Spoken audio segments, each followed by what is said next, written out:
फिर से कुछ आ गया।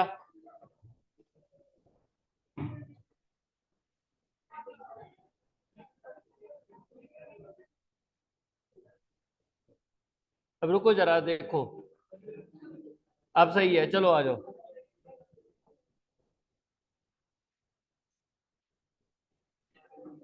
Good afternoon. ये गुड आफ्टरनून देखना जरा, हो गया? अब हुआ है ना?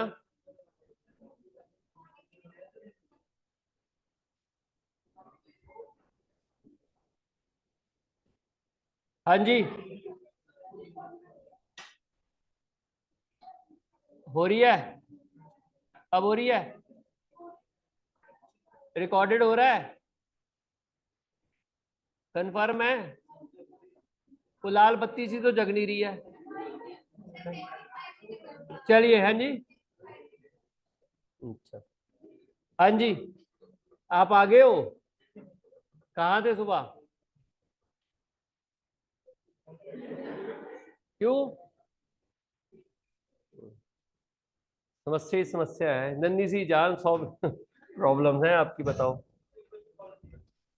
कुछ बच्चे कॉलेज बस देख लिया मैंने, वो कॉलेज गया हुआ है। हाँ जी।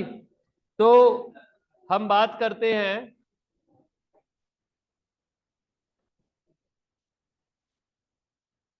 कॉस्ट ऑफ इन्वेस्टमेंट की।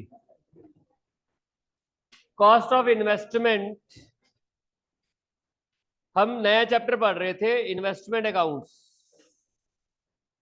इन्वेस्टमेंट अकाउंट हमारा नया चैप्टर है। और हमने बात की थी कि इन्वेस्टमेंट का मतलब क्या होता है, यहां से शुरू किया था। फिर हमने इन्वेस्टमेंट को क्लासिफाई किया कि इन्वेस्टमेंट दो पार्ट्स में डिवाइड होती है, करंट इन्वेस्टमेंट होती है एक, नॉन करंट नहीं होती है, वो आपकी लॉन्ग टर्म इन्वेस्टमेंट होती है। नॉन करंट शब्द यूज नहीं करना, आपने लॉन्ग टर्म इन्वेस्टमेंट यूज करना है। ठीक। उसके बाद कैरिंग अमाउंट की बात होगी कि कैरिंग अमाउंट जो आपकी करंट इन्वेस्टमेंट है ऑलवेज कॉस्ट और fair value which ever is lower पर आती है, और जो आपकी लॉन्ग टर्म इन्वेस्टमेंट है वो ऑलवेज एट कॉस्ट आती है। अगर उसमें परमानेंट डिक्लाइन है तो हम उसको डिक्लाइन करते हैं, अदरवाइज ऑलवेज एट कॉस्ट होती है। ठीक है जी। और ये मैंने आपको बता दिया कि आपको वो इंडिविजुअली देखनी है, टोटल कलेक्टिवली नहीं देखनी उसकी कॉस्ट और एनआर फेयर वैल्यू जो भी है।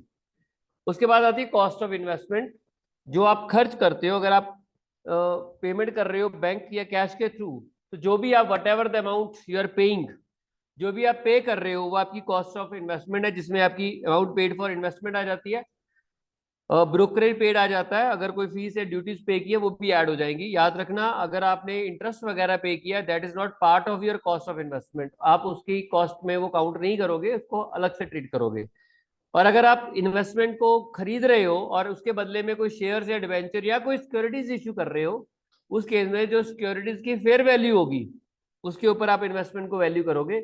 और तीसरा ये है कि अगर कोई आप इन्वेस्टमेंट को खरीद रहे हो, इन एक्सचेंज दूसरा एसेट दे रहे हो, तो उसमें जो भी दोनों में से जिसकी भी fair value more clearly evident होगी उसके ऊपर हम वैल्यू कर देंगे। क्वेश्चन बता देगा कि इसकी वैल्यू मोर क्लियरली एविडेंट है, वो उसके ऊपर हम उसकी वैल्यूएशन कर देंगे। उसके बाद आता है, ये बात कर रहे थे हम लोग यहाँ पे, ये देखो, ये पहला पॉइंट हो गया, the cost of investment include acquisition charges such as brokerage fees and duties. Cost में वो सब जुड़ा होता है। If an investment is acquired partly or partly acquired by issue of shares or other securities, the acquisition cost is a fair value of security issued। ये मैंने आपको बता दिया। The fair value may not necessarily be equal to the nominal value, par value of the security issued। fair value का मतलब ये नहीं होता कि par value है वो, तो जो भी मार्केट प्राइस होगा वो प्रीमियम पर भी हो सकता है, जो भी प्राइस होगा। If the investment is acquired in exchange और पार्ट एक्सचेंज, पार्ट एक्सचेंज का मतलब कुछ कैश दे दिया, कुछ एसेट दे दिया, for another asset, the acquisition cost of investment is determined by reference to the fair value of asset given up or fair value of investment acquired whichever is more clearly evident। ये दोनों point हमने discuss कर लिए। तीसरा point हम चलते हैं यहाँ पर, जब आप इन्वेस्टमेंट की अकाउंटिंग करोगे ना, तो आपने सेपरेट अकाउंट बनाना है for each type of investment. आपने ऐसा नहीं करना एक इन्वेस्टमेंट में सारा टाइप, एक अकाउंट में सारी टाइप की इन्वेस्टमेंट दिखा दी। आप हर इन्वेस्टमेंट के लिए सेपरेट एक लेजर अकाउंट बनाओगे जिसमें आप उस इन्वेस्टमेंट का हिसाब किताब रखोगे। और आपको याद होगा मैंने आपको डिवेंचर के चैप्टर में बताया था कि 3 कॉलम बनते हैं इन्वेस्टमेंट अकाउंट में जब भी बनाते हो। कई बार 2 बन जाते हैं, कई बार 3 बन जाते हैं, तो वो हम यहाँ पे पढ़ेंगे। ए separate investment account should be made for each script. Script का मतलब जो आपने खरीदी है, सिक्योरिटी खरीदी है, परचेज्ड। द स्क्रिप्ट परचेज में B broadly divided into 2 categories. हम यहाँ पर ज्यादातर बात ना सिक्योरिटीज में इन्वेस्टमेंट की करेंगे।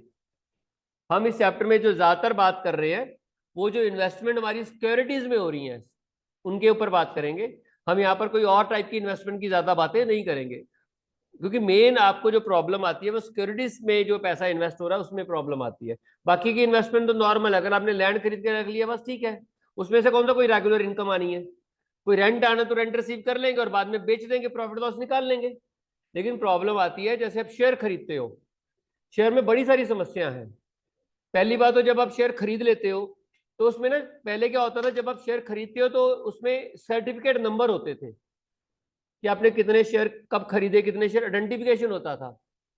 अब डीमैट फॉर्म हो गया, उससे क्या हो गया कि हमें पता ही नहीं चलता कि हमने जो बेचे शेयर है वो कौन से बेचे।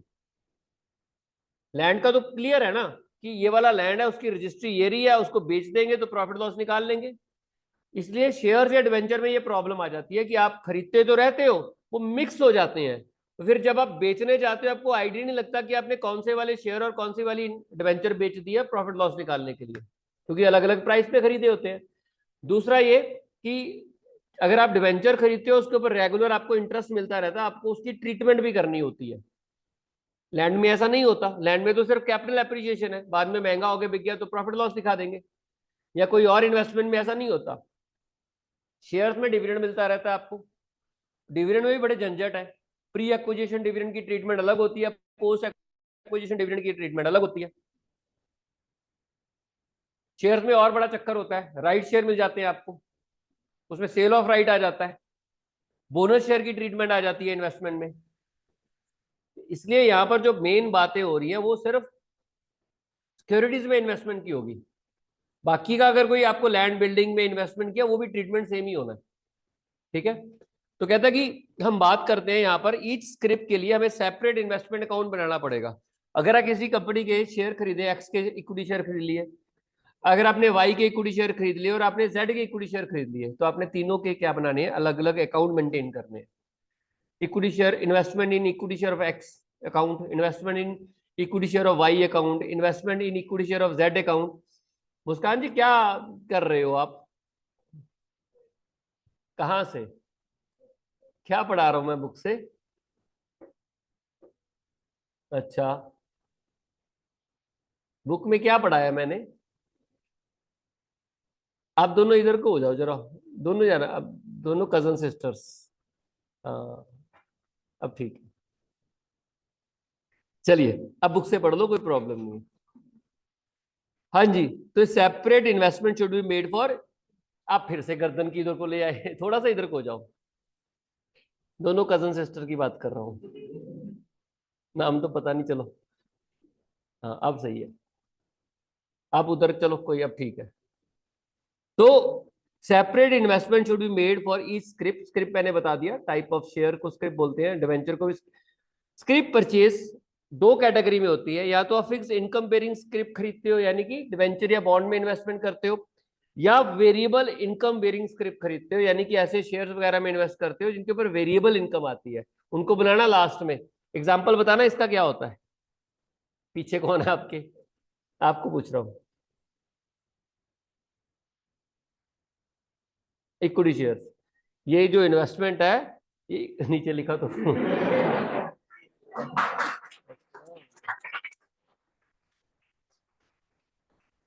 आपने देख के बोला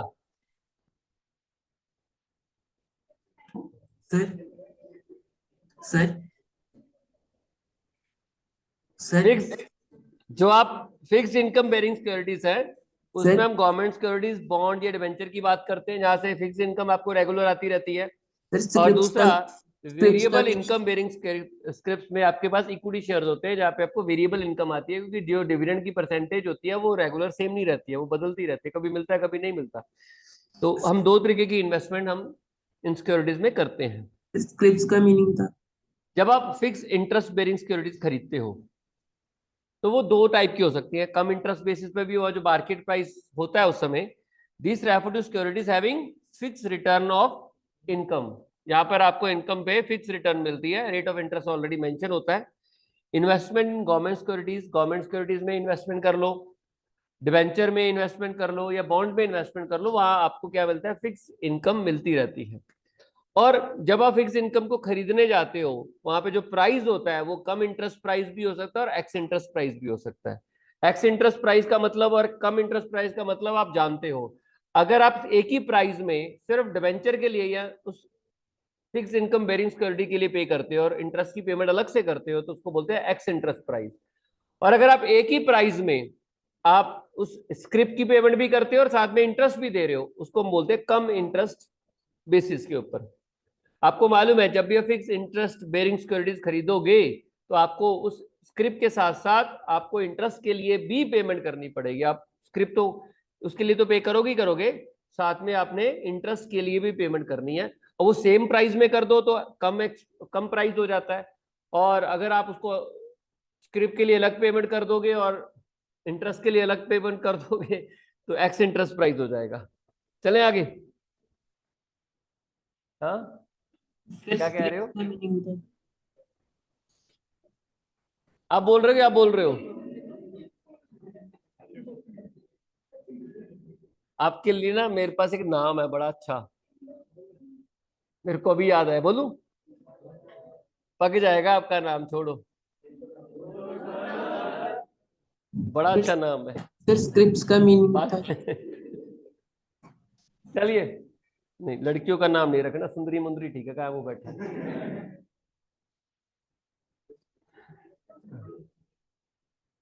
चलिए, इन पेपर शुरू होने वाला है 2 बजे हो जाएगा ना, 1:48 हो है।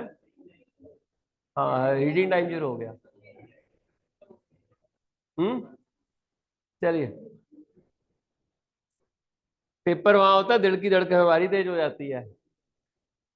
चलो, ये टेस्ट तो हमारा ही होता है, आपका तो क्या होता है।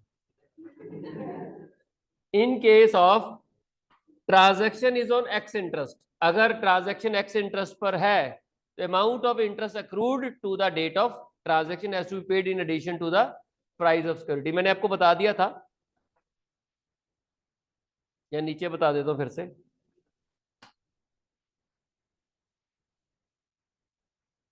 आप जब भी फिक्स इंटरेस्ट बेरिंग खरीदोगे, fixed,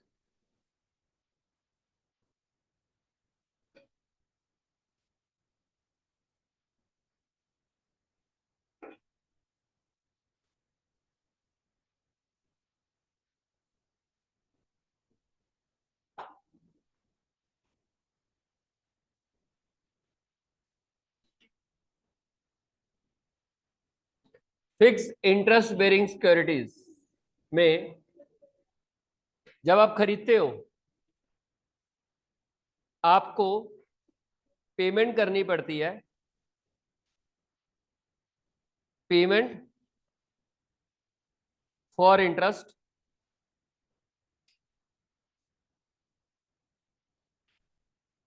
payment for debenture slash bond, government security.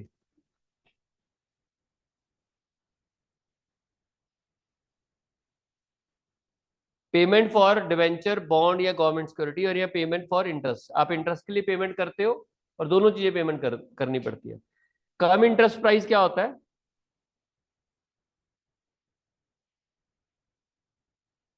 जहां आप अमाउंट फॉर बॉन्ड और debentures plus amount of interest, जो आप ये इंटरेस्ट पे करते हो ना, from last date of interest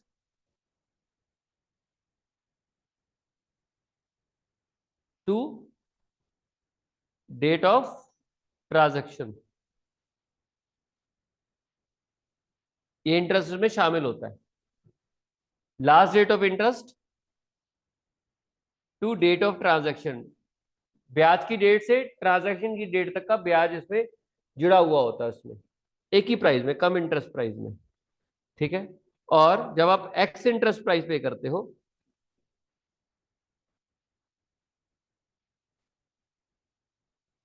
उसमें amount for bond and debenture पे करते हो ओनली। इंटरेस्ट इज पेड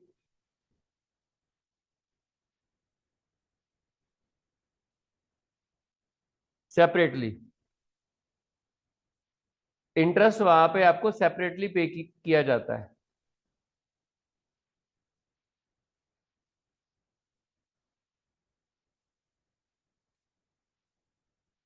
ठीक है जी।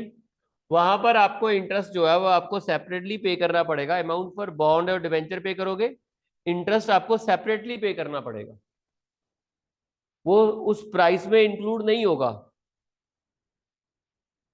अब ये इंटरेस्ट का मतलब क्या है, देखिए ये आपकी टाइमलाइन है 1/4/25 से 31/3/26 तक। ये आपकी टाइमलाइन है। 30 जून और 30/9, ये भी आपका डेट ऑफ इंटरेस्ट है, ये भी आपका डेट ऑफ इंटरेस्ट है। अगर मान लीजिए आपने 1/8/25 को, ये आपकी डेट ऑफ ट्रांजैक्शन है,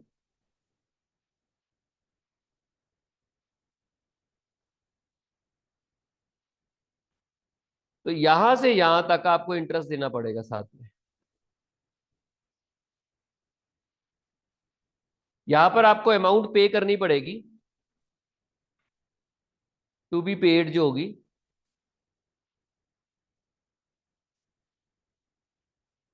amount of investment plus interest between 30/6 to 1/8। आपको ये इंटरेस्ट देना पड़ेगा अगर आप यहां पर खरीद रहे हो। इंटरेस्ट बेरिंग सिक्योरिटीज में ये होता है। और अगर आपका कम इंटरेस्ट प्राइस है, तो एक ही प्राइस में वो आपसे दोनों चीजें ले लेगा।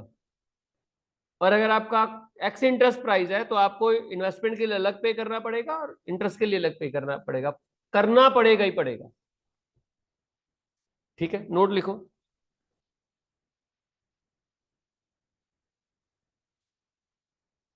If transaction date is date of interest और next date to date of interest,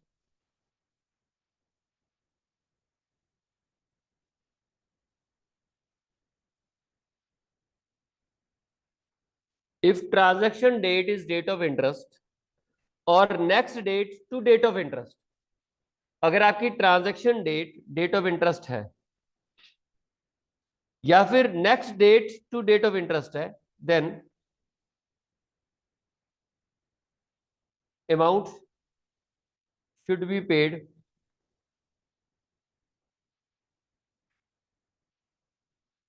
only for transaction, sorry only for investment.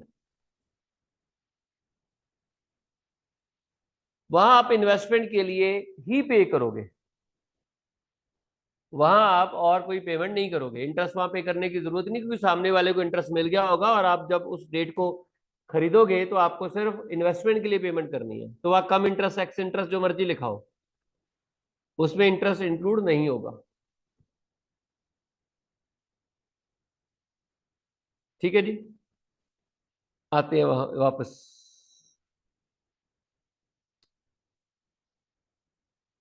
हाँ करो जल्दी।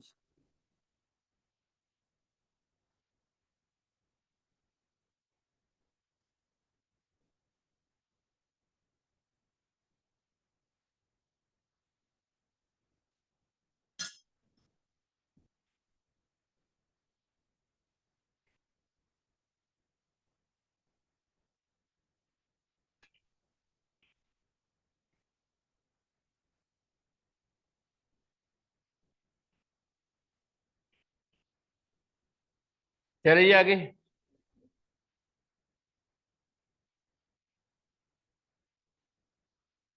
एंट्री आपकी सेम रहेगी। Entry for purchase of investment, investment account debit to interest, मतलब interest debit हो जाएगा to bank. चाहे आप कम इंटरेस्ट प्राइस पर इन्वेस्टमेंट खरीदो, चाहे आप एक्स इंटरेस्ट प्राइस पर खरीदो, एंट्री आपकी सेम रहेगी। फर्क ये होता है कि अगर कम इंटरेस्ट प्राइस है तो बीच में इंटरेस्ट है, अलग अलग करके दिखाओ। और अगर एक्स इंटरेस्ट प्राइस है तो आप इन्वेस्टमेंट के अलग पे कर रहे हो, इंटरेस्ट के लिए अलग पे कर रहे हो टू बैंक। ठीक है। Entries for purchase of investment, investment account debit with the price settled on ex interest basis, यानी कि वो प्राइस जहां पर हम सिर्फ इन्वेस्टमेंट के लिए पेमेंट कर रहे हैं। और इंटरेस्ट अकाउंट में हम accrued interest till the date of transaction, यानी कि from the date of last interest to date of transaction का जो ब्याज है वो डेबिट करना है और टू बैंक का। ये जनरली ऐसा ही होता है जब भी आप फिक्स इंटरेस्ट बेरिंग सिक्योरिटी खरीदते हो, तो आपको ऐसा ही होता है। आप ये मत समझिए कि हमें अब कोई और इन्वेस्टमेंट खरीदो तब भी ऐसी होगा। अगर उस पर कोई इनकम आ रही है तो अगर अगले सामने वाले को इनकम नहीं मिली है तो आपको देनी पड़ेगी उसको इनकम। ठीक है, ये ऑब्वियसली ऐसा होता है। In case of transaction is on come interest basis, a part of purchase price is related to the interest accrued from the date of last interest paid to the date of transaction. Therefore, in this case, the cost of investment has to be calculated by subtracting the amount of accrued interest from the purchase price. Entry आपकी same ही रहेगी। हम यहाँ पे fix interest bearing securities की बात कर रहे हैं, उनको खरीदने की बात कर रहे हैं। और अगर आपको जब इंटरेस्ट मिलेगा, when the इंटरेस्ट, जब कंपनी आपको इंटरेस्ट पे करेगी तो आपको रिसीव होगा bank account debit interest account. Simple है ये तो। With the interest amount, company आपको ड्यू डेट ऑफ, जिस कंपनी की भी आपने इन्वेस्टमेंट खरीदी है वो ड्यू डेट के ऊपर आपको इंटरेस्ट पे करेगी, आप उसको रिसीव करोगे bank account debit to interest account. Interest account is always calculated with the respect to nominal value. आपको जानते हो कि इंटरेस्ट की कैलकुलेशन हमने हमेशा नॉमिनल वैल्यू पे करनी है। In case quotation does not specify whether it is x interest or come interest, the same will be treated as x interest, जो कि जनरल प्रैक्टिस होती है। अगर क्वेश्चन नहीं बता रहा कि जो प्राइस एक्स इंटरेस्ट है कम इंटरेस्ट है तो हम उसको एक्स इंटरेस्ट ट्रीट कर लेंगे। ठीक है, एग्जाम्पल लिखिए, एग्जाम्पल लिखिए जरा।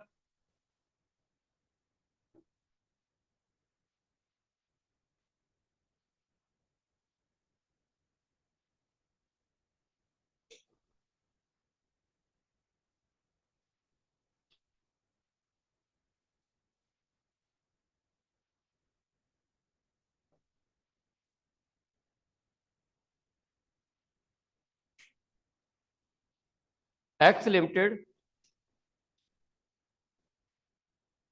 Purchase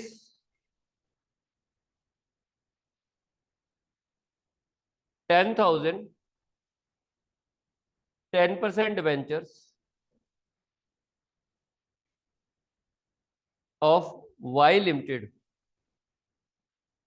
on 1/8/2025 at the rate of 105 come interest.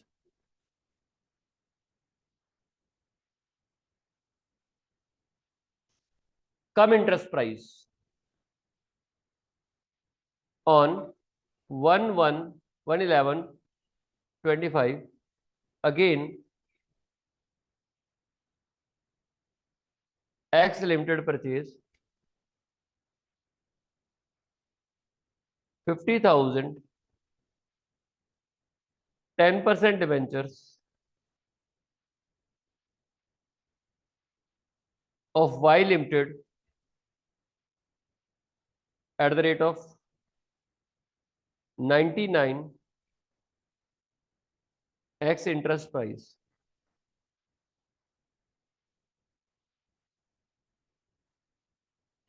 Date of interest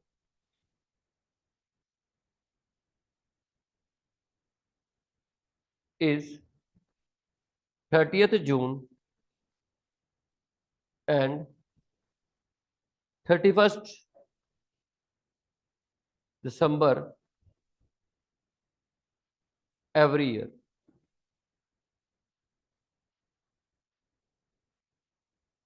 Y Limited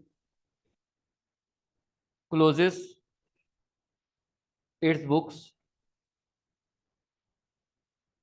on 31st December every year, and X Limited closes its books on 31st March every year. Prepare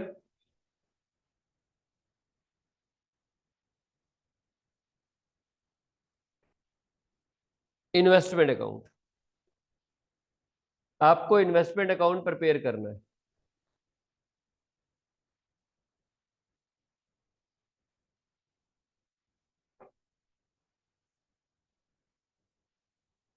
आपको investment account prepare करना है. ठीक है. Solution.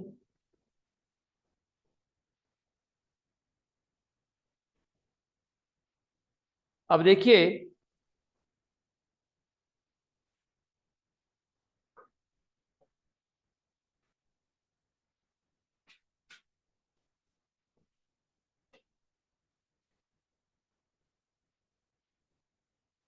क्या हो गया.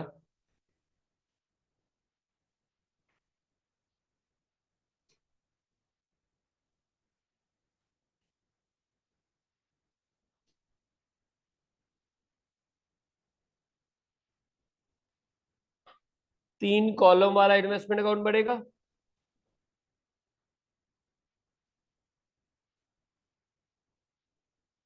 Books of Y limited, investment in debentures of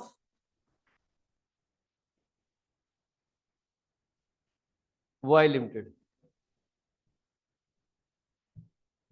ठीक है जी. बुक्स आपकी Y limited, sorry, X limited की बुक्स होगी, और investment in debenture of Y limited account हो गया.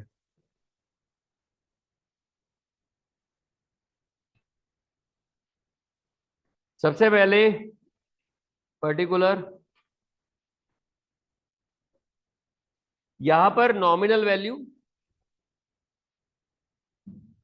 Interest amount.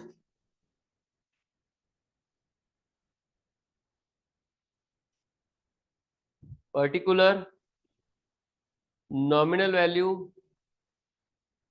Interest and amount. सबसे पहले आपने कब इन्वेस्टमेंट खरीदी है?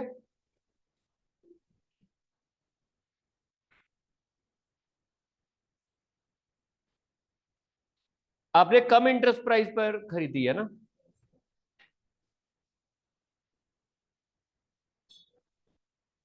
Amount paid for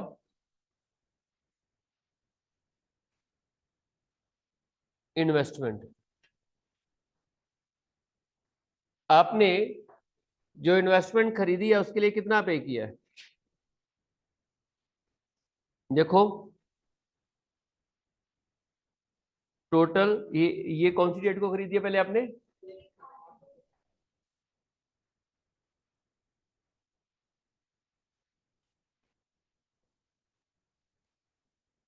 total amount paid, आपने जो पेमेंट की है वो 105 के हिसाब से की है. 10,000 डिवेंचर,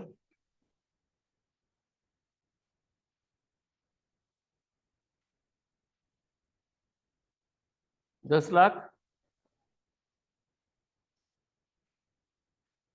लेस, इसमें ये कम इंटरेस्ट प्राइस है, इसमें इंटरेस्ट शामिल होगा तो इंटरेस्ट माइनस करेंगे।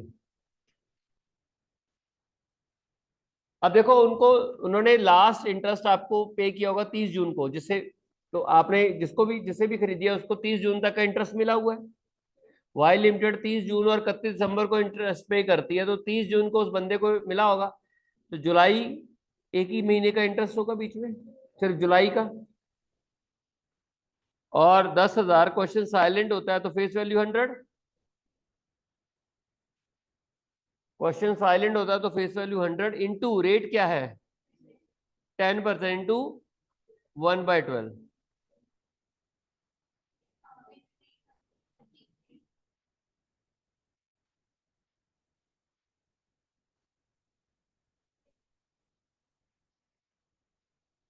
₹10,41,000। लो जी, ये आपकी इन्वेस्टमेंट की कॉस्ट है 10,41,667।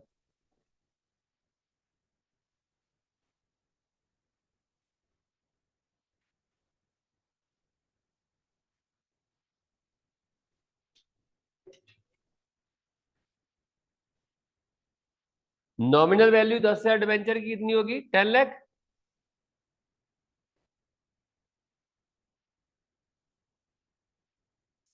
और आपने इंटरेस्ट पे कितना किया, और टोटल हो गया 10,41,667।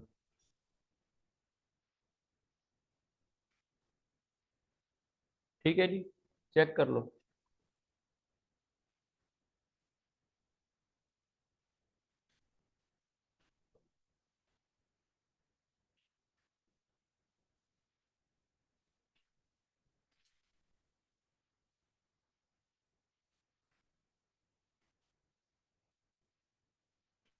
बताइए कोई डाउट है तो। अब आगे चलेंगे, आपने इन्वेस्टमेंट खरीद ली, टाइमलाइन पे आगे चलो, अगली डेट क्या आएगी 30/9। 30/9 आएगी ना, टाइमलाइन पे आगे चलोगे इन्वेस्टमेंट में। हाँ, सर 31/12 को है सर और फिर 30 जून को है। इंटरेस्ट की डेट अगर आप टाइमलाइन बनाओ, देख लेते हैं, मुझे याद नहीं है। आप अपनी टाइमलाइन बनाओगे अगले का ईयर, चाहे 30 जून को क्लोज कर दे या 31 मार्च को क्लोज करते, हमें क्या लेना। आप अपनी बुक्स देखोगे कैसे होगी। आप अपनी बुक्स में बना रहे हो ना, हमेशा बुक्स ऑफ इन्वेस्टी देखना है। जिसने इन्वेस्ट किया है उसकी बुक्स बनानी है आपने, उसका ईयर ऑफ क्लोज देखना है। सामने वाला चाहे रोज ईयर क्लोज करे, हमें कोई मतलब नहीं। क्वेश्चन जानबूझ के ना, जो सॉरी इन्वेस्टी नहीं, इन्वेस्टर इन्वेस्टी की बुक्स का ईयर क्लोज देता है, कैलेंडर ईयर को क्लोज कर रहा है। हमें क्या मतलब, फरवरी में करे, मार्च में करे, अप्रैल में करे, मई में गए, हमें कोई मतलब नहीं। हमें अपनी बुक्स देखनी है कि हम ईयर कब क्लोज करेंगे। यानी कि इस केस में जो इन्वेस्टर होता है वो एक्स लिमिटेड है, उसकी बुक्स देखनी है, इन्वेस्टी की बुक्स का मतलब ही हमें। तो टाइमलाइन बनाते हैं, हमारा साल स्टार्ट होता है 1/4/25, हमने एंट्रीज अपनी ईयर के हिसाब से करनी है, और हमारा ईयर एंड होता है 31/3/26। हम 1/8 से हमारा ट्रांजेक्शन स्टार्ट हो रही है, उससे पहले तो हमारे पास कोई डिवेंचर वगैरह नहीं थे। 1/8/25 को हमने 10,000 डिवेंचर खरीदे।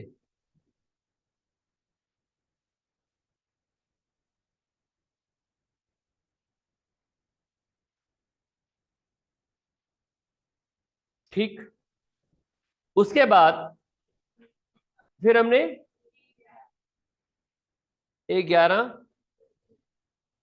50,000 डिवेंचर फिर से खरीद लिए।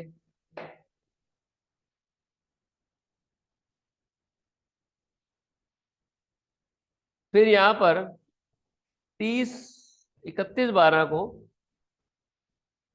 हमें इंटरेस्ट मिला होगा। ऑफकोर्स हमने इन्वेस्टमेंट कर दी तो इंटरेस्ट तो मिलेगा ही ना हमें। और फिर यहां पर आपका ईयर एंड हो गया।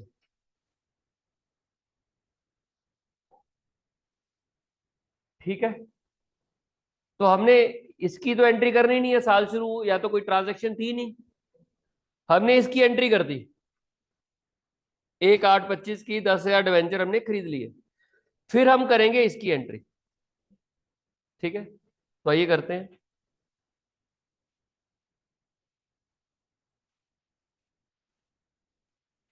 1/10/25, 11/25 सॉरी,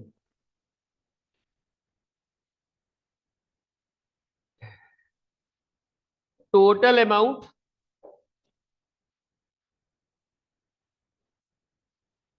पेड फॉर इन्वेस्टमेंट कितनी है?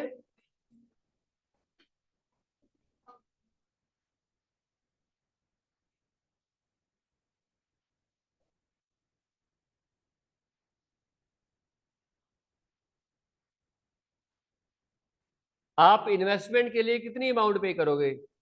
50,000। यहां पर जो प्राइस होगा वो एक्स इंटरेस्ट प्राइस है, तो सिर्फ आप इन्वेस्टमेंट के लिए पेमेंट कर रहे हो 99 के हिसाब से।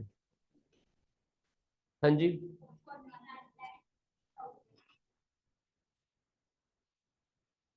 आपको इंटरेस्ट के लिए अलग से पे करना पड़ेगा।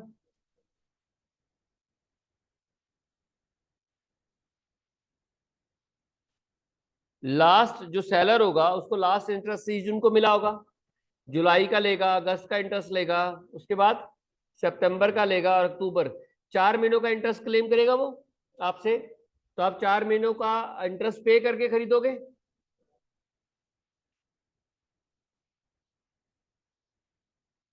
रेट क्या है? इनटू,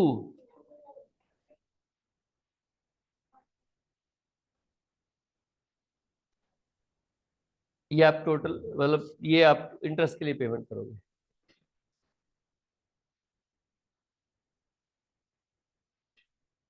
1/11,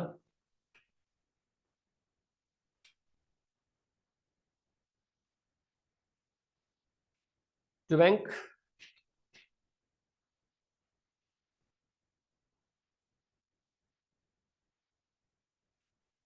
50 लाख, और इंटरेस्ट आप पे करोगे 1,66,667।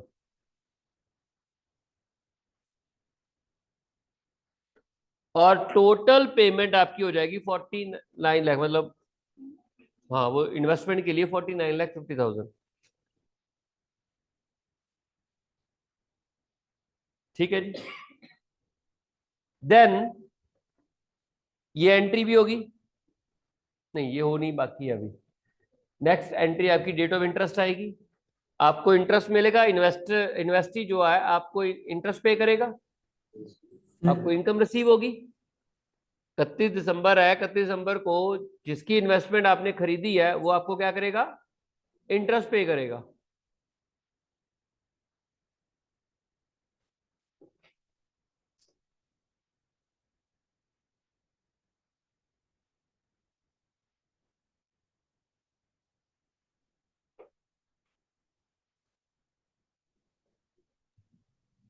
सर तो कितना इंटरेस्ट आएगा? सर ये फिर से समझा। बताइए। 31/12/25 को अमाउंट ऑफ इंटरेस्ट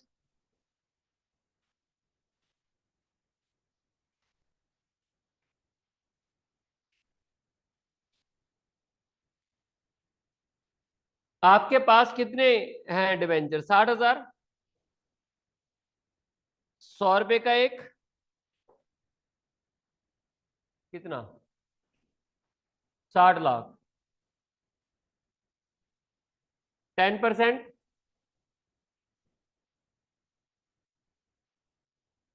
6/12 कितना?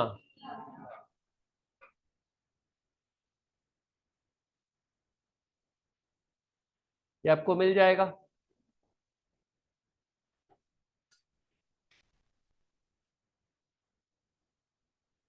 इस पे कोई डाउट है पूछ लीजिए, आपको पूरा मिलेगा 6 महीने का इंटरेस्ट। अब आप देखो, आपने जो पे किया वो माइनस हो गया, बाकी आपकी आमदन बन गई। आपको खरीदते समय आपने इतना इंटरेस्ट पे किया था, आपने इतना पे किया था, ये इंटरेस्ट ऑलरेडी इसमें शामिल होकर मिल गया आपको वापस, और जो ऊपर एक्स्ट्रा आपने अर्न किया वो आपकी आमदन है।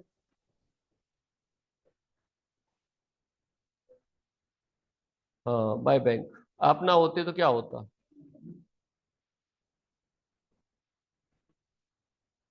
मैं बैंक लिखना भूल जाता, क्वेश्चन हमारा सारा ही गलत हो जाता।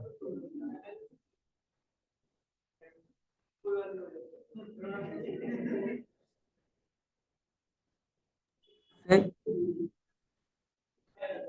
हम्म।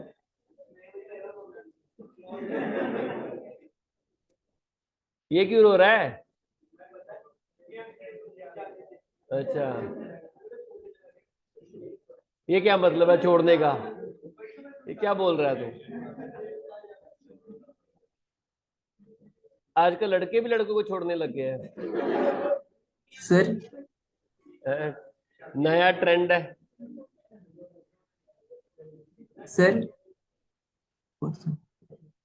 सर कभी कभी रोहित जी एक दूसरा हावी पड़ जाता, कोई चक्कर नहीं। ओके, कभी आप हावी हो गए, कभी अगला हो गया, सर इस बार वो हो गया। ठीक है, सर चलिए।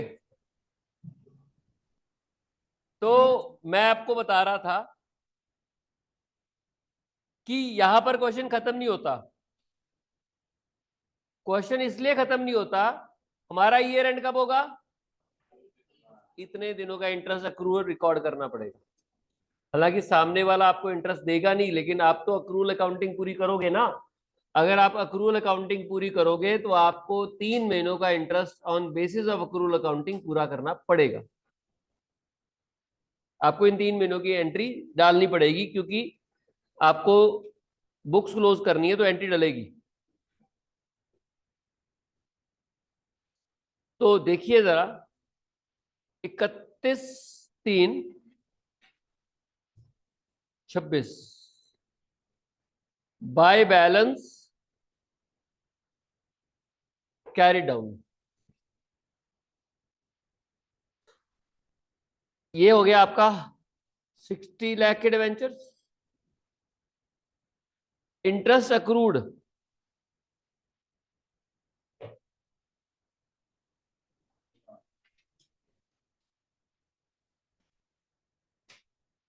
But not due,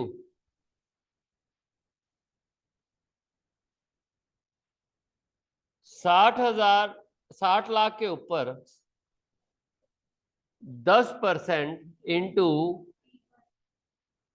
3/12, 1,50,000।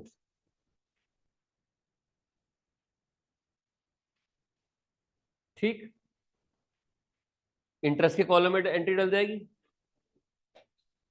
और फिर अब बस, अब यहां पर क्या करना होता है? Cost slash fair value which ever is lower.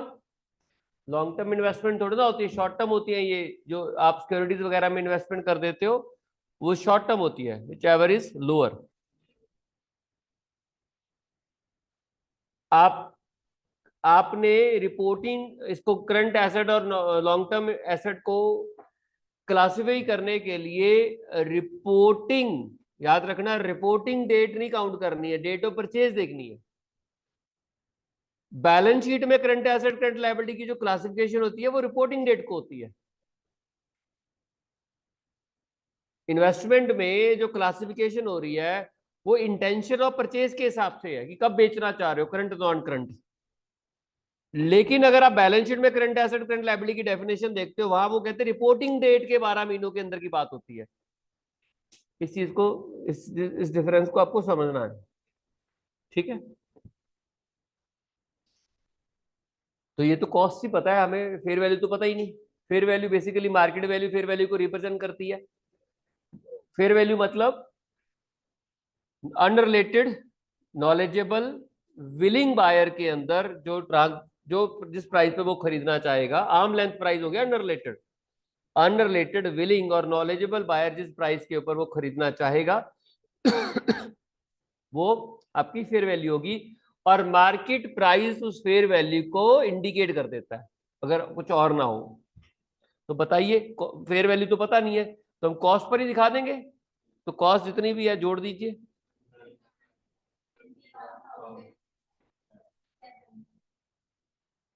ठीक, ये हमने फिक्स इंटरेस्ट बेरिंग सिक्योरिटी की परचेज की बात कर ली है, किस तरीके से हम उनको खरीदते हैं। ठीक है, सिर्फ खरीदने की बात हुई है, कॉस्ट की बात हुई है। अगर ब्रोकरेज पे करते तो ब्रोकरेज ऐड कर देते, अगर कोई फीस पे करते वो भी ऐड हो जाती खरीदने में, तो यहाँ ब्रोकरेज और कॉस्ट थी नहीं इसलिए ऐड किया नहीं। अगर वो पे करते तो वो भी कॉस्ट का पार्ट बन जाता। चलिए जी, नेक्स्ट आता है वेरिएबल इंटरेस्ट बेरिंग सिक्योरिटीज, यानी कि इक्विटी शेयर्स। अगर आप इक्विटी शेयर वगैरह को खरीदते हो तो क्या होगा।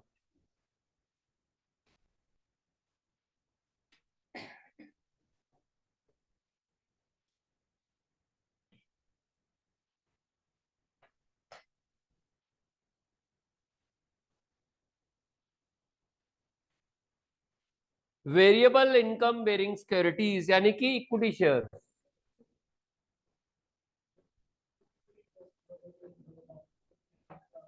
हाँ वो तो रह ही गया भाई, रुक जाओ रुक जाओ, आप भी ना होते तो क्या होता हमारा, बताओ। पीएल में ट्रांसफर ना होता,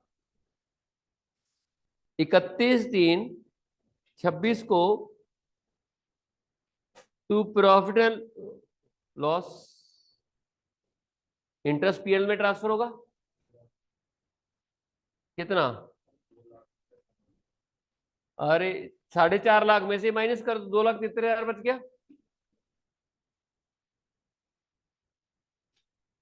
ठीक है, 2,75,000 आपका जो इंटरेस्ट है पीएल में ट्रांसफर हो जाएगा। चले आगे,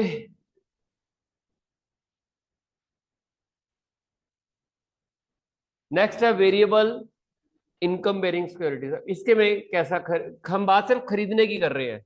अगर आप टॉपिक देखो ना, हमने जो शुरू किया था वो सिर्फ खरीदने का है, कॉस्ट का, कॉस्ट ऑफ इन्वेस्टमेंट, खरीदने का। अभी हम सेल की बात नहीं करेंगे, हमें कोई और बात नहीं कर रही है, सिर्फ खरीदने की बात हो रही है।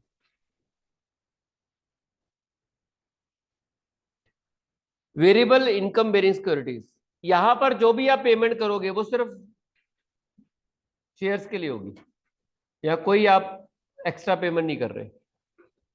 Variable income bearing security, this refer to securities having variable return of income, investment in equity share come under this category. जब आप ये खरीदते हो तो the following point should be noted with respect to investment in equity shares.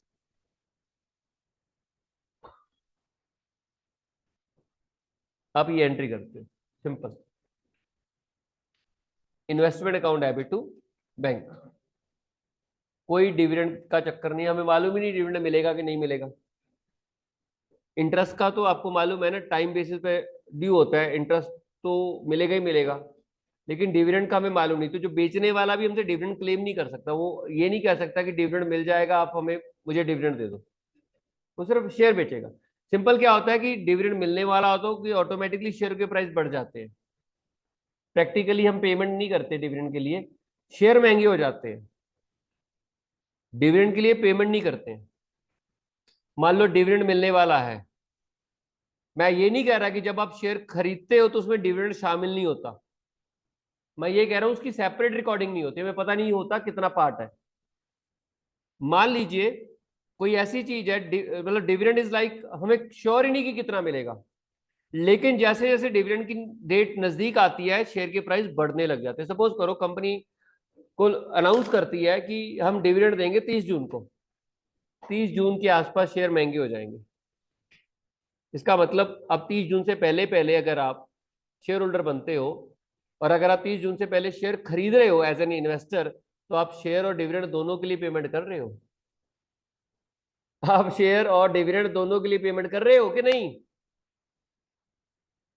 तो भूमि जी सो क्यों रहे हो, हाँ बोलो। दोनों के लिए पेमेंट कर रहे हो, लेकिन हमें निश्चित अमाउंट नहीं पता होती, इसलिए हम लोग एंट्री में डिविडेंड को अलग और इन्वेस्टमेंट को अलग रिकॉर्ड नहीं करते। हम सिंपल इन्वेस्टमेंट टू बैंक कर देते हैं एंट्री, और बाद में जब डिविडेंड मिलता है तो इन्वेस्टमेंट में से माइनस कर देते हैं। मैं आपको ये कभी नहीं कह रहा कि जब हम शेयर खरीदते हैं तो हम सिर्फ शेयर के लिए पेमेंट कर रहे हैं। डिपेंड करता है कि किस सिचुएशन में खरीद रहे हो। अगर कोई नजदीक कोई वो नहीं है, मतलब डिविडेंड डिविडेंड देने का कोई सही नहीं है, तो सिर्फ शेयर के लिए पे कर रहे हो। ये आपकी entry in any case always यही होगी, investment account debit to bank always, चाहे आप किसी भी टाइम खरीद रहे हो। अब देखिए, जब आपको डिविडेंड मिल जाएगा, मैं आपको एग्जांपल देता हूं।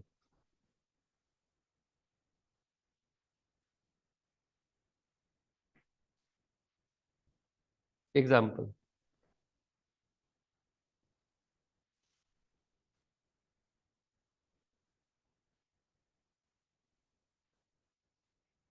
ऑन, ध्यान देना बीबीओ, इधर ध्यान दो। 1/7/25 mister X purchase 10,000 equity shares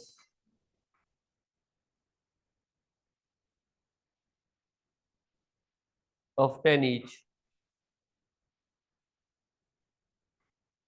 or miss of Y Limited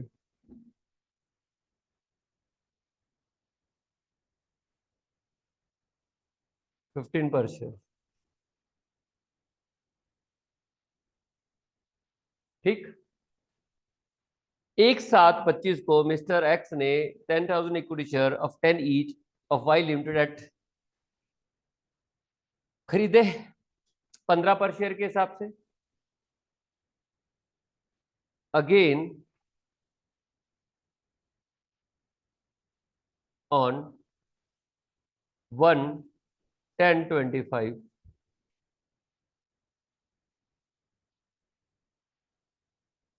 mister X purchase 20,000 equity shares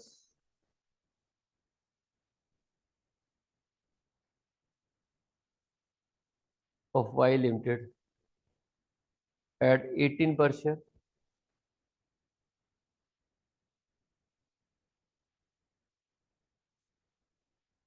On 1/8/25 Y Limited announce 15% dividend on equity shares for the year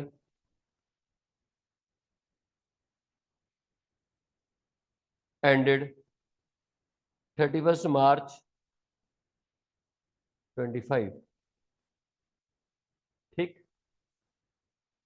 again,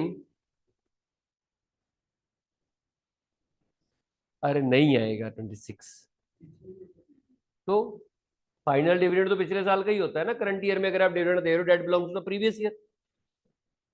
again on 1/1/26 Y Limited announce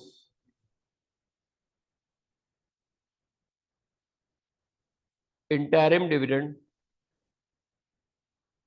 at the rate of 10%। ठीक, fair value of equity share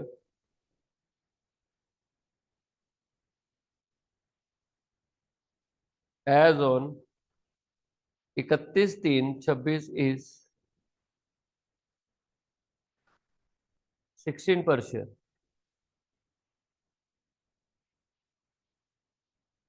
per pair।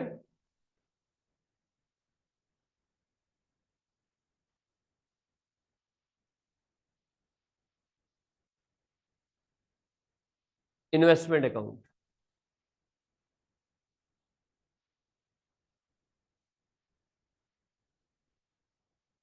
चले आगे। अब आपको investment account बनाना है। Brokerage है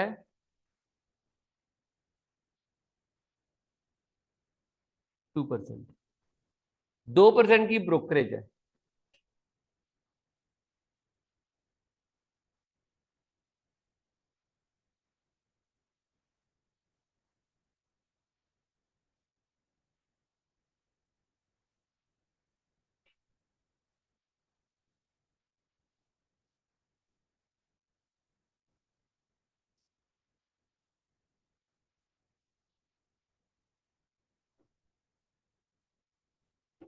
यहां पर हम जनरली या डिविडेंड का कॉलम बनाते नहीं है, दो ही कॉलम बनाते हैं। बना सकते हो आप, बट जनरली हम डिविडेंड का कॉलम नहीं बनाते हैं।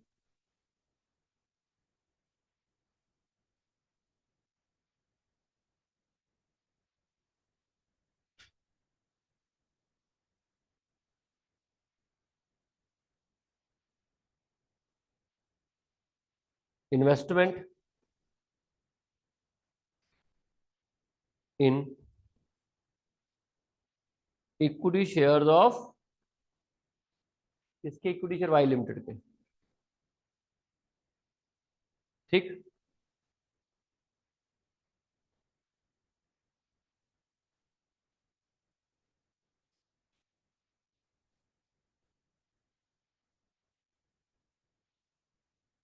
नॉमिनल या नंबर, या नॉमिनल वैल्यू लिख लो या नंबर ऑफ लिख लो, अमाउंट।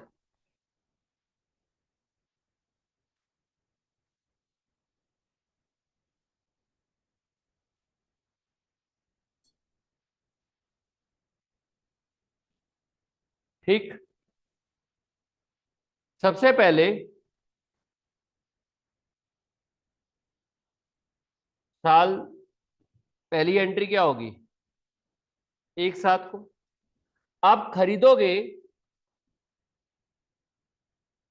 तो ब्रोकरेज ऐड करोगे। आप जो खरीद रहे हो उसमें कोई डिविडेंड के लिए पेमेंट नहीं करनी है आपने। आपने जो प्राइस है मान के चलो जो भी है वही है। ठीक।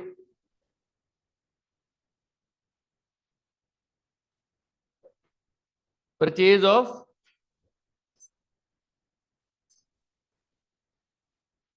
इन्वेस्टमेंट ऑन, एक साथ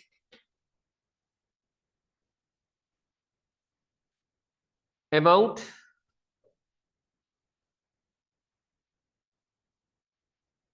पेड फॉर इन्वेस्टमेंट।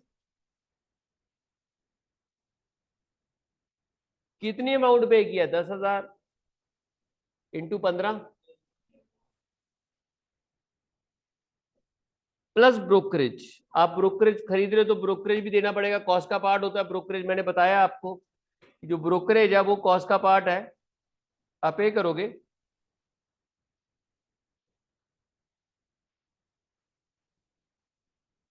ब्रोकरेज 2% हमेशा मार्केट प्राइस पर होता है, याद रखना। ब्रोकरेज मार्केट प्राइस पर होता है ऑलवेज। मार्केट प्राइस पे देना पड़ता है कमीशन। 1,50,000 का 2%।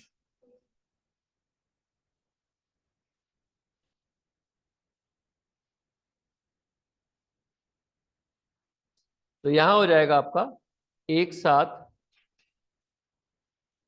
25 को टू बैंक,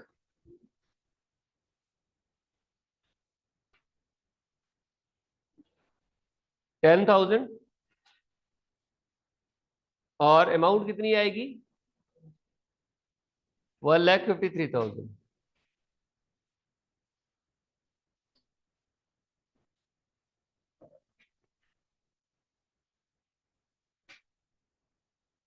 अब आप देखिए डिविडेंड मिला आपको उसके बाद 1/8 को। अगर मैं आपको टाइमलाइन बना के दिखाऊं,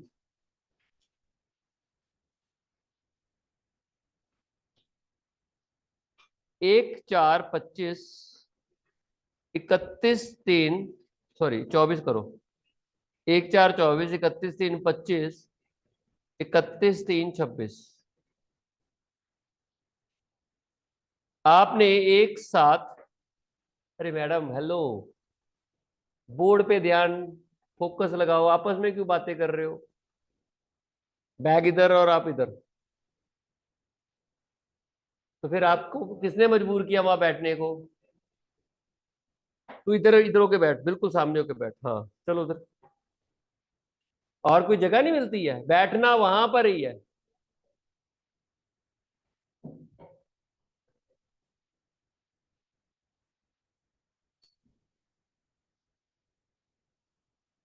एक साथ 25, ये आपने क्या खरीदे? Share purchase.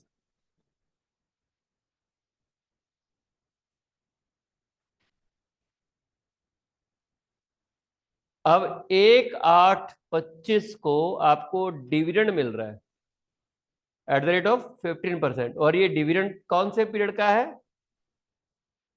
24 25। क्या ये डिविडेंड इनको मिलेगा? ये डिविडेंड बिलोंग कर रहा है, बिंगी लाइन होगी।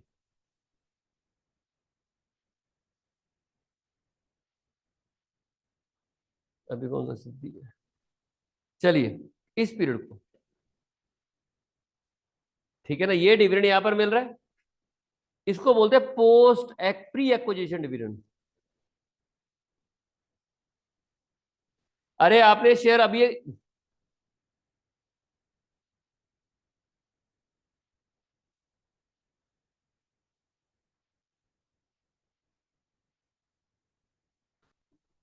आपने यहां पर जो डिविडेंड लिया वो इस पीरियड का है ना, उस शेयर आपने यहां खरीदे हैं। तो जिन, पहले मेरे को ये बताओ, क्या इन शेयरों पे ये डिविडेंड मिलेगा? जो शेयर होल्डर इस समय इस डेट को जो भी शेयर होल्डर होंगे उनको डिविडेंड मिलेगा। और इस समय आप शेयर होल्डर हो उस कंपनी के, लेकिन ये शेयर होल्डर उस पीरियड को बिलोंग करता है, क्लियरली पता है कि ये प्रीवियस ईयर को बिलोंग करता है। ये पैसा आपने अर्न नहीं किया, और बेचने वाले ने ये फैक्टर, प्राइस मार्केट में ये फैक्टर जरूर इन्फ्लुएंस रहा होगा शेयर के प्राइस को डिफाइन करने के लिए। तो आप मान के चलिए ये पेमेंट आपने ऑलरेडी कर दी है इनकी, ये आपकी आमदन नहीं है, ये कॉस्ट में से माइनस होगा डिविडेंड। आमदन होती है शेयर खरीदने के बाद के पीरियड की इनकम। बेचने वाले ने जब भी शेयर बेचा होगा उस समय का जो मार्केट प्राइस रहा होगा, उस मार्केट प्राइस ने, हमारी हमारी जो मार्केट होती है बड़ी ऑलमोस्ट परफेक्ट होती है, वो इन फैक्टर को कंसीडर कर लेती है। इन्वेस्टर भी समझदार होता है, उसको पता होता है कि इस पे शेयर पे डिविडेंड मिलेगा कभी ना कभी, आज नहीं तो 6 महीने बाद मिल जाएगा। उसको पता होता है प्रीवियस ईयर का डिविडेंड अभी पेंडिंग है, और considering the track record of the company, उनको पता होता है कि डिविडेंड जो है वो मिलेगा। लेकिन वो बोल के पैसा क्लेम नहीं कर सकते, वो डिविडेंड का इफेक्ट मार्केट प्राइस में आ जाता है। अब कभी किसी कंपनी को नोटिस करना, कंपनी जैसे ही डिविडेंड डिक्लेयर करती है मार्केट प्राइस फॉल कर जाते हैं। कारण, इसका मतलब ये हो गया ना कि मार्केट प्राइस ऑफ शेयर में डिविडेंड का इन्फ्लुएंस है before the date of dividend. ये डिविडेंड आपका प्री एक्विजिशन डिविडेंड है, अक्वायर करने से पहले के पीरियड का डिविडेंड है, क्लियरली पता है आपको।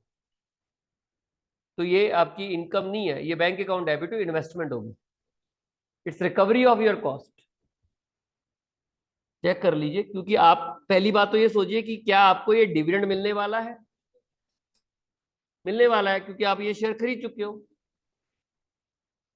जो शेयर हमने बाद में खरीदे हैं उस पर डिविडेंड नहीं मिलेगा। ये हम शेयर होल्डर्स हैं, हम कंपनी के मेंबर्स हैं, तो हमें ये डिविडेंड मिलेगा। बट ये डिविडेंड क्लियरली बता रहा है ये पिछले साल को बिलोंग करता है, तब हम शेयर होल्डर नहीं थे, तो हमें उस पीरियड का डिविडेंड मिल रहा है जब हमने शेयर खरीदे भी नहीं थे।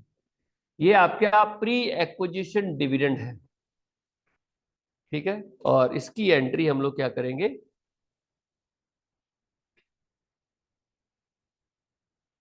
बैंक अकाउंट डेबिट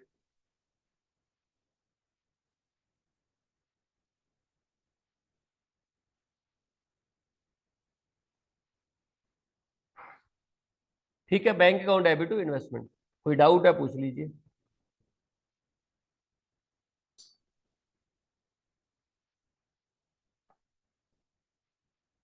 कौन सी डेट है?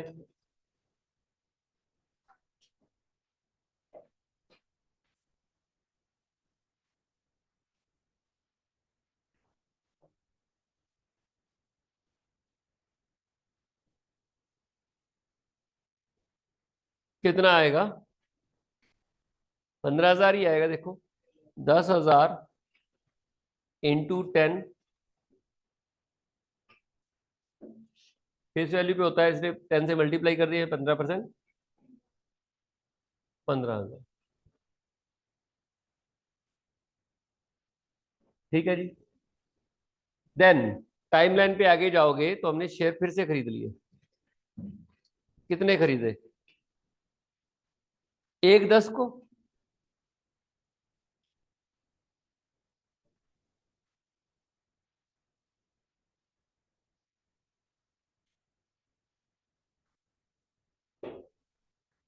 एक 10 को कितने शेयर खरीदे?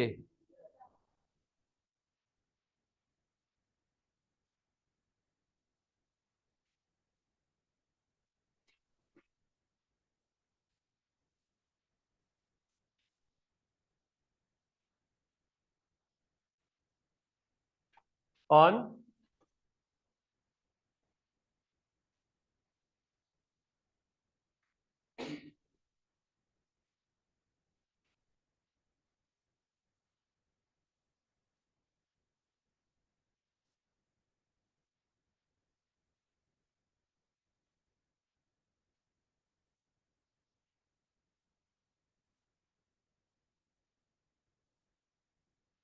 Amount paid for investment, how much?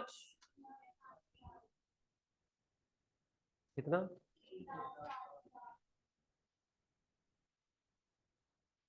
Plus brokerage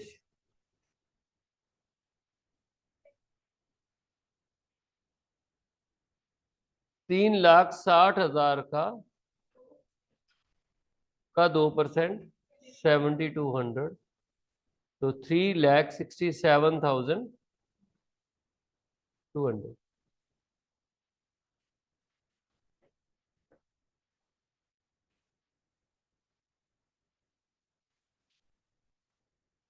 तो टाइमलाइन में आपने 1/10 को आपने शेयर खरीद लिए।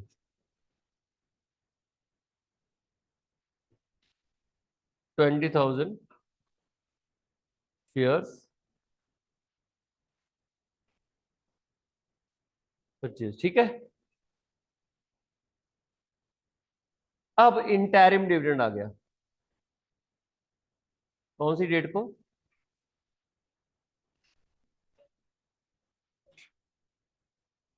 1/1/26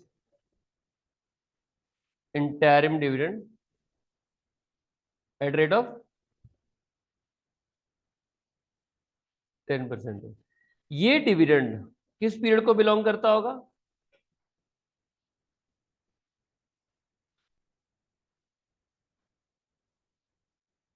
इस पीरियड को बिलोंग करता होगा।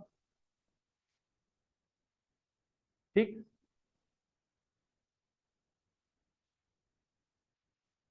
कितने शेयरों पे ये डिविडेंड मिलेगा? हाँ, 30,000 पे मिलेगा। 10,000 और 20,000। 10,000 हमने यहाँ खरीदे थे, ये देखो। 10,000 हमने यहाँ खरीदे थे। 20,000 यानी कि हम बीइंग एन इन्वेस्टर, हमारे पास 30,000 शेयर है। अब ये सारा हमारी कमाई है। क्या ये सारी हमारी कमाई है? अरे कैसे बोल सकते हो? कमाई कहाँ है सारी की सारी? ये देखो, इन शेयरों के ऊपर ये वाला पीरियड कमाई थोड़ी ना है। डिविडेंड कौन से पीरियड का? आप देखो, जो मैंने ये हाईलाइट किया है, आपको डिविडेंड इस पीरियड का मिल रहा है। इसमें से जो ये वाला पीरियड है, ये इन शेयरों के लिए, और ये वाला पीरियड इन शेयरों के लिए। फ्री नहीं हो गया? अरे दिमाग तो है ना, लगा लो। उस पीरियड का डिविडेंड है। आपने एक साथ को पुराने जो 20,000 10,000 शेयर खरीदे थे, एक साथ 25 को खरीदे थे, उनका डिविडेंड का राइट बनता था एक साथ 25 से लेके एक एक तक का, लेकिन उनको 1 अप्रैल से मिल गया डिविडेंड, तो उनके लिए प्री पीरियड कितना हो गया? अप्रैल, मई और जून 3 महीनों का डिविडेंड उनके लिए प्री हो गया। उनको डिविडेंड कितने महीनों का मिला? 9 महीनों का। इंटरिम डिविडेंड का रेट नहीं होता, बट होता तो जब दिया तब तक का होता है वो। मतलब उनको 1 अप्रैल से लेके 30/9 तक का डिविडेंड मिल गया, सॉरी 31/12 तक का डिविडेंड मिल गया, बट उनका बनता तो एक साथ से था ना। उससे पहले तो वो, मैं उस कंपनी का शेयर होल्डर ही नहीं था, तो प्री पीरियड हो गया 3 महीने। तो मैडम 6 महीने हो गया पोस्ट। तो मैं जो डिविडेंड मिलेगा उसको प्री पोस्ट में बांटूंगा। और अगर दूसरे शेयर्स की बात करूं, तो मैंने खरीदा ही अक्टूबर में है, उसमें तो 2 महीने का पोस्ट और 7 महीने का प्री। अप्रैल से लेके अक्टूबर तक का डिविडेंड मेरे को मिल रहा है फ्री में, हालांकि मैंने वो शेयर खरीदे थे अक्टूबर में। हाँ, पोस्ट में 3 है और प्री में 6 हो गए। अप्रैल से लेके अक्टूबर तक 6 महीने, और बनता मेरा, मेरी आमदन जो बनती है 1 अक्टूबर से 1 जनवरी तक, 31 दिसंबर तक। तो वहां पे भी जो आपकी जो सेकंड वाले शेयर है, वो आपके 6 महीने प्री हो गया और 3 महीने पोस्ट हो गया। तो जो भी डिविडेंड यहाँ पर मिलेगा उसको प्री पोस्ट में बांटना पड़ेगा। बट ये जो बांट रहे हो, ये हम आर्बिट्रेरी बेसिस पे कर रहे हैं। हमें एग्जैक्ट नहीं पता ये प्रॉफिट किस किस पीरियड में कितना कितना था। और जब भी एज पर AS 13, जब भी आपको डिविडेंड प्री और पोस्ट आर्बिट्रेरी पे बेसिस पे निकालना पड़े, तो आप सारे डिविडेंड को पोस्ट इट करो। आर्बिट्रेरी कर रहे हो ये। पिछले साल का तो क्लियरली पिछले साल का था ना। करंट ईयर का डिविडेंड अगर आप प्री पोस्ट में बांट रहे हो, तो आप आर्बिट्रेरी बेसिस पे यूनिटरी मेथड लगा के बांट रहे हो। तो ये आपको गारंटी थोड़ी ना कि कौन से पीरियड में कितना कितना प्रॉफिट था। हो सकता है सारा प्रॉफिट पोस्ट पीरियड में आया हो। ठीक है, तो वो जो आप आर्बिट्रेरी बेसिस पे बांट रहे हो ना, वो मत करो। अगर आपको लगता है कि आप आर्बिट्रेरी बेसिस के ऊपर डिविडेंड बांट रहे हो, तो सारे डिविडेंड को पोस्ट में ट्रीट कर लो, फिर प्री वाला पार्ट मत निकालो। अगर क्लियरली पता है कि ये प्री वाला डिविडेंड है, फिर तो आप बैंक टू इन्वेस्टमेंट कर दो। अगर आपको क्लियरली नहीं पता और आपको प्री और पोस्ट को आर्बिट्रेरी बेसिस पे अलग अलग करना पड़ रहा है, तो ऐसे केस में हम सारे डिविडेंड को पोस्ट डिविडेंड ट्रीट करके इसको इनकम ट्रीट कर लेंगे, bank account debit to dividend income. ठीक है जी। तो आइए, क्या एंट्री होगी डिविडेंड की? Amount of dividend,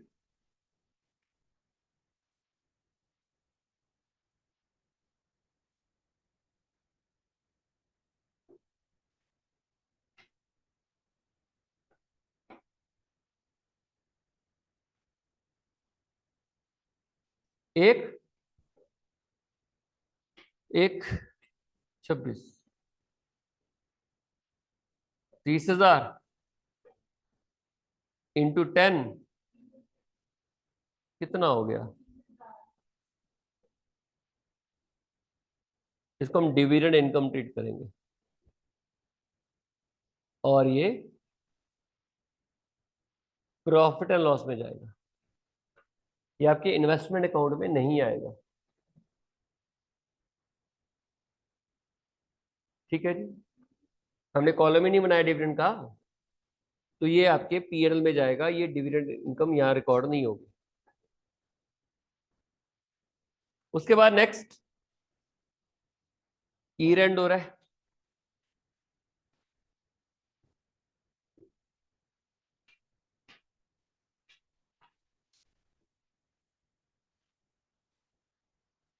by balance carry down 30,000, cost कितनी आई? ये हो गया आपका 4 लाख 5 लाख, हाँ 5 लाख 5 कैसे हो गया? 5,20,200। और फेयर वैल्यू कितनी आ गई 30,000 इंटू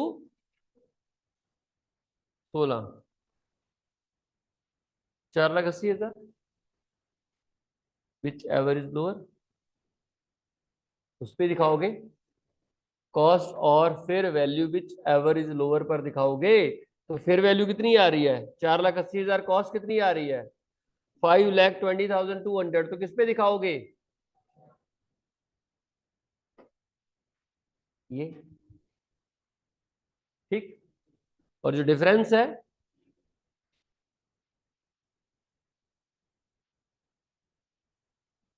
कितना, लॉस हो गया ना। हाँ जी, हाँ जी बोलो, कौन सी कॉस्ट, कौन सी 15,000 वाली। हाँ तो माइनस करके बताओ ना। अच्छा ठीक है जी, 15,000 माइनस करके बतानी है।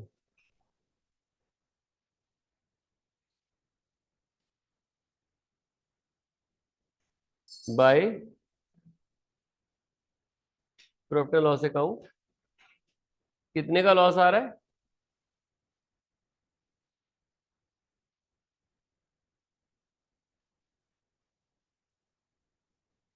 हम्म,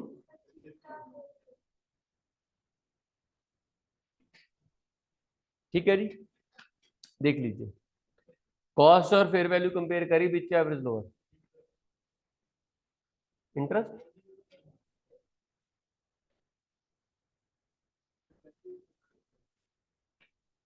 मैं समझा नहीं, चलिए देखिए अब पढ़ते हैं इसको। वेरिएबल इनकम बेरिंग सिक्योरिटीज में जब आप पैसा लगाते हो, this refer to securities having variable return of income, investment in equity share come under this category. The following point should be noted with respect to investment in equity share. Dividend from investment in share are not recognized in the statement of P&L until a right to receive dividend is established. कहते हैं आप dividend को income नहीं मानोगे जब तक right to receive नहीं बन जाता, ये आप जानते हो। जब तक एजीओ में डिक्लेयर नहीं होता डिविडेंड इनकम नहीं होती, इसलिए कोई आपको शेयर बेचते समय डिविडेंड क्लेम नहीं कर सकता, क्योंकि डिविडेंड मिलेगा नहीं मिलेगा पता ही नहीं है। इसलिए कोई शेयर देते समय आपसे डिविडेंड क्लेम नहीं करेगा, वो शेयर के लिए पेमेंट ले लेगा। नो डाउट शेयर के प्राइस बढ़ जाते हैं डिविडेंड मिलने वाला हो तो, लेकिन डिविडेंड के लिए पैसा मांगा नहीं जाएगा आपसे, सिर्फ शेयर के लिए पेमेंट करोगे आप। Amount of dividend accruing between the date of last dividend payment and the date of purchase can not be immediately ascertain. तो आपको पता नहीं कितना मिलेगा, इसलिए आप प्राइस में उसको इंक्लूड नहीं करते हो। पुराने डिविडेंड से लेके आप जब ट्रांजेक्शन कर रहे हो उस समय का डिविडेंड कितना बनता है हमें पता ही नहीं होता, इसलिए इंटरेस्ट तो पता होता है, इसलिए वो प्राइस में इंक्लूड हो जाता है। उसके लिए पेमेंट करनी होती है, डिविडेंड के लिए हमें कोई पेमेंट नहीं करनी होती क्योंकि हमें पता ही नहीं है। इसलिए हम मान भी सकते हैं कि उसमें डिविडेंड इंक्लूड है, हम मान भी सकते हैं कि नहीं इंक्लूड है, हमें पता ही नहीं कितना है, ठीक है। एंट्रीज हमेशा investment account debit to bank होगी ऑलवेज। उसके बाद अगर आपको डिविडेंड मिलता है, आप बैंक अकाउंट में डेबिट करते हो। अगर वो डिविडेंड प्री एक्विजिशन है, with the amount of dividend for the period for which investor did not hold the share, उस पीरियड का डिविडेंड है जिस पीरियड में इन्वेस्टर शेयर होल्ड नहीं कर रहा था, वो प्री एक्विजिशन है, इन्वेस्टमेंट में आ जाएगा। और to dividend account with the amount of dividend for the post acquisition period.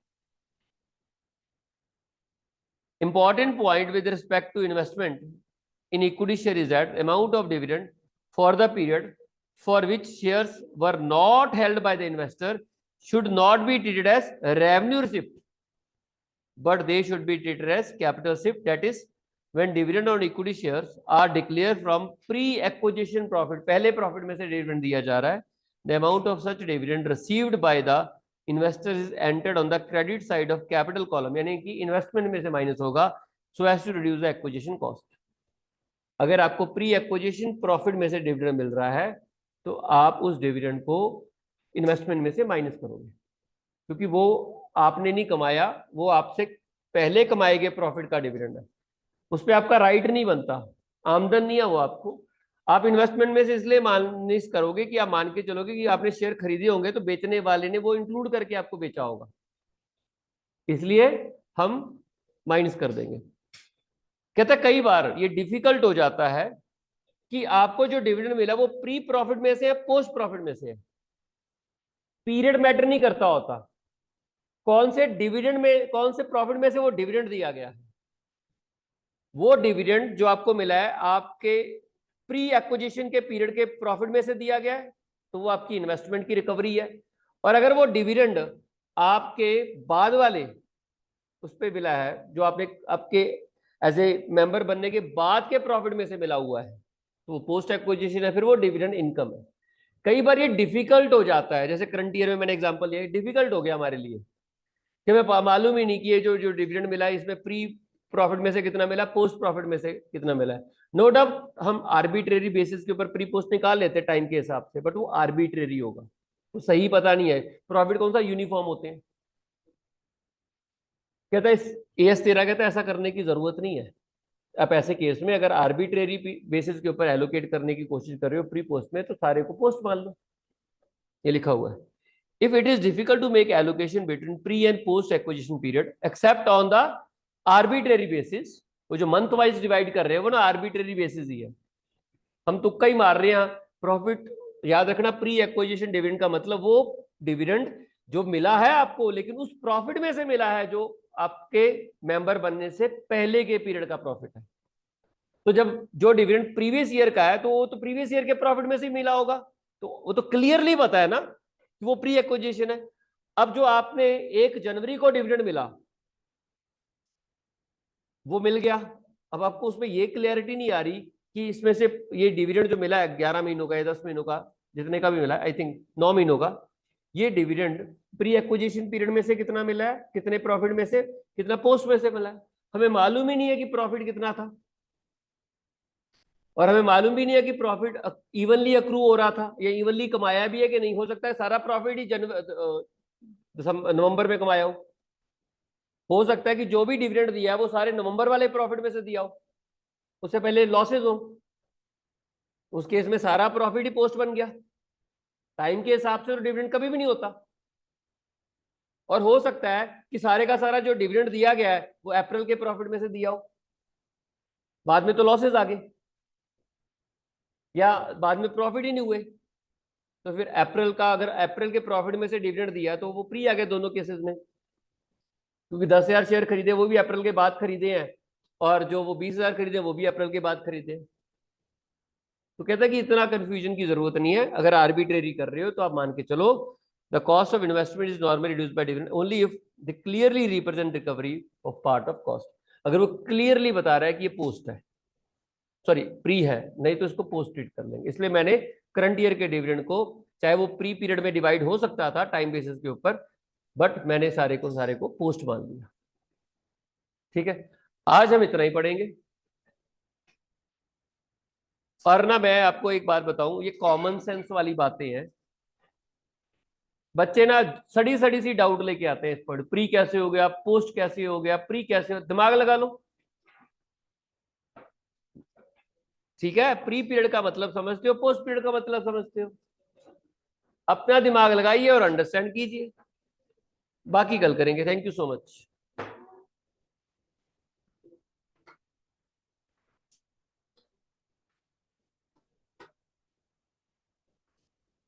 ये देखना जरा, हो गया बंद?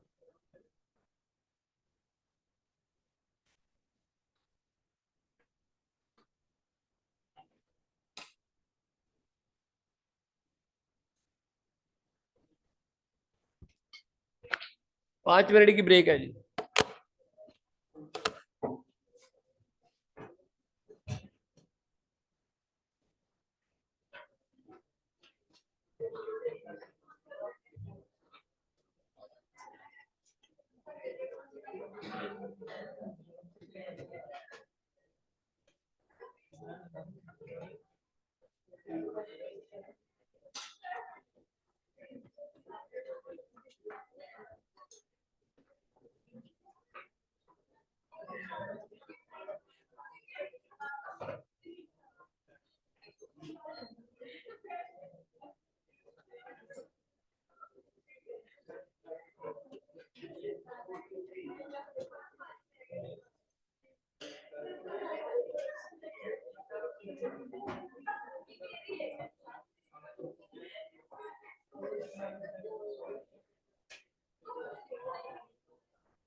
Hello hello.